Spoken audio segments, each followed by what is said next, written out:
jaaliyadda Soomaaliyeed ee baaxadda weyn ee ku nool state of Minnesota ayaa xaflad soo dhaweyn ah waxa ay u sameeyeen madaxweynihii hore ee maamul goboleedka Soomaaliyeed ee la oran jiray Xibin iyo Xeeb mudane Maxamed Aadan Tiicay kadib markii xorriyadiisii dib loogu soo celiyay oo uu ku xirnaa dalka Belgiumka muddo runtii jaaliyadda Soomaaliyeed ay ka muuqatay farxad aad u heer sareysa iyagoo waliba ku faraxsan soo deynta iyo sida xorriyadiisii qaaliga ahaa loogu soo celiyay mudane Maxamed Aadan Tiicay marka koowaad waxaan 114 quraanka cadadkiisa ku salaamayaa dadka Soomaaliyeed ee aan qoys ama jufo ama qabiil ku imaanin ee u soo banbaxay inuu soo dhaweeyo walaalkood oo imtixaan yar soo maray haddana Ilaahay ka soo fududeeyay Tiicay waxaan uga baahanahay wixii aan u dagaalameynay waxaan ka rabno hadda inaan u sheegno loo baahan yahay insha Allah taala isagana aan rajo galno nimaan la imtixaamino nin ma naqdo imtixaan ay u ahayd geesinimo iyo kalsooni oo ka qaadaya insha Allah taala shamsana shaqadeedii gudatay maamo Soomaaliyeed oo shaqadeedu gudatay marka kalsooni hala muujiyo Tiicay waa dowlado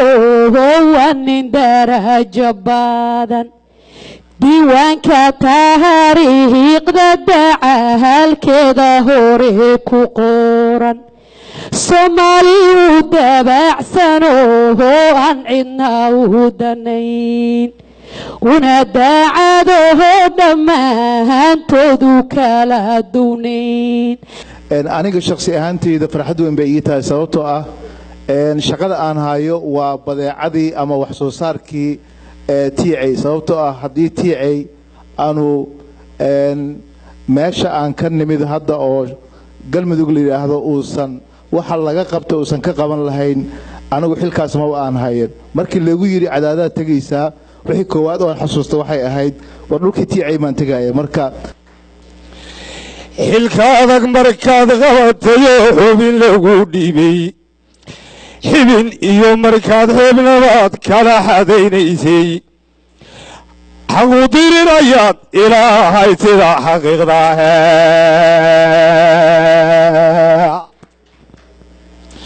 وطن حقي وبادلكي كلا حدينيسي dadka magaaladan degan dadku waxay yiraahdaan state kan waa state fiican maaha dadka Soomaali isma jeclo Soomaalidu way isjeceshahay markuu dhib yimaado dadaalkii ay ka galeen Jamaal waa maqlay ducadii loo duceynayay annagana waa u duceynayna haddaan gabdhahanahay kontakas bilood inay karaamo ku kordhiso maana waxba ka dhibayso Tiicay maanta aad maaragtay ka sharaf badan tahay maanta aad maaragtay ka karti badan tahay waqti badanna waa ku hor yaala oo meeshii aad shalay adigu aad Google xaqeedii lahayd marihii aad geedkaad abuurtay marihiisa ayaa la guranayaa baa ku salaamaya aadna ugu faraxsanahay one day na maskaxdeena kama aadan bixin ina caawina la joogtana annaga iyo familkaagaba farxad bay u tahay ma sha Allah tabarakallah haddii qof walba oo Soomaaliya dhibaato gaarto saa loo garab istaago wallahi kulligan taajiriina noqon lahayn haddaba jaaliyadda Soomaaliyeed ee baaxadda weyn oo u kala harin rag iyo dumarba waxa ay ku soo dhaweeyeen Maxamed Aadan Tiicay codbaahiyaha waxaana ereyadiisii ka mid ahaa iyadoo waliba ay garbaha ka taagnaayeen awlaadii uu dhalay warkaygu wuxuu u badan yahay maadnaq runtii itaabatay waxyaabaha igu dhaliyayna maaragtay inaan qiiroodo reer Minnesota u qiiroodo waxa dhacday in la ii sheegay gurigan soo wacay maalin maalmaha kamid ah xabsiga dhexdiisa markaas aan waxa maqlay gabadheeda yar oo ku heesaysa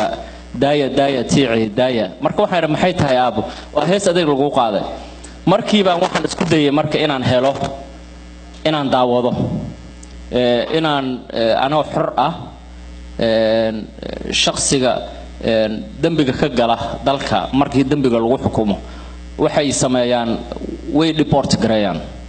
dhagta intay ka qabtaan yiraahdaan dalkeena kuma ogolin balse aniga waxaan xor noqday in aan isku habeenkaas la soo daayay aan maqaayad isku dhow aan ka wada cashayno kuwii ugu doodayay iyo kuwii looyaradeeda ahaa oon is arkayno taasna waxay keentay in ay cadaynayso wixii ay dhoodhoobayeen inay noqotay wax maaragtay aan meel laga soo qaadan ay noqotay waa alxamdulillah baan leeyahay ilaaha ma hadaas kale waxa jira nin kale oo ila xirnaa oo runtii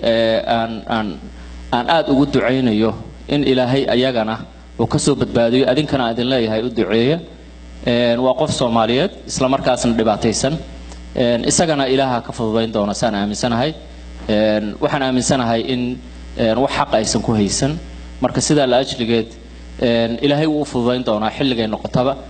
ugu dambeyntii shakhsiyaad ka tirsan jaaliyadda Soomaaliyeed ee State of Minnesota ayaa dalka Belgiumka waxa ay ka codsadeen in raali gelin iyo magdhow ay ka bixiyaan xarigii xaqdarrada ahaa ee loo geystay madaxweynihii hore ee Xibin iyo Xeeb Shire Warsame Galbeedka telefishinka caalamiga ah ee Somali Cable magaalooyinka mataanaha ah Minneapolis St. Paul